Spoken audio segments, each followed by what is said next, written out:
अगर दोनों साधु होते तो उन्हें संतोष और धैर्य के लिए संयम और नियम की बिल्कुल ज़रूरत न होती। यह तो इनकी प्रकृति थी। विचित्र जीवन था इनका।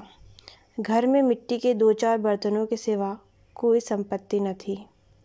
फटे चीथड़ों में अपनी नग्नता को ढांके हुए जिए जाते थे। संसार की चिंताओं से मुक्त, कर्ज से लदे हुए, गालियाँ भी खाते, मार भी खाते, मगर कोई गम नहीं। दीन इतने कि वसूली की बिल्कुल आशा न रहने पर भी लोग इन्हें कुछ न कुछ कर्ज दे देते थे। मटर, आलू की फसल में दूसरों के खेतों से मटर या आलू उखाड़ लाते और भून भान कर खा लेते, या 10-5 ऊख उखाड़ लाते और रात को चूसते।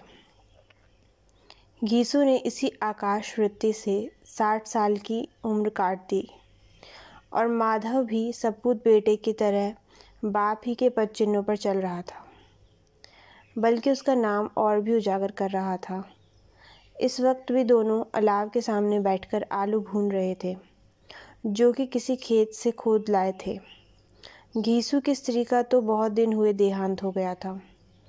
माधव का ब्याह पिछले साल हुआ था। जब से यह औरत आई थी, उसने इस खानदान में व्यवस्था की नींव डाली थी, और इन दोनों बेगैरतों का दोजख भरती रहती थी।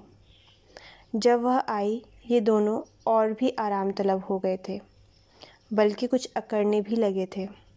कोई कार्य करने को बुलाता तो निर्व्याज भाव से दुगनी मजदूरी मांगते।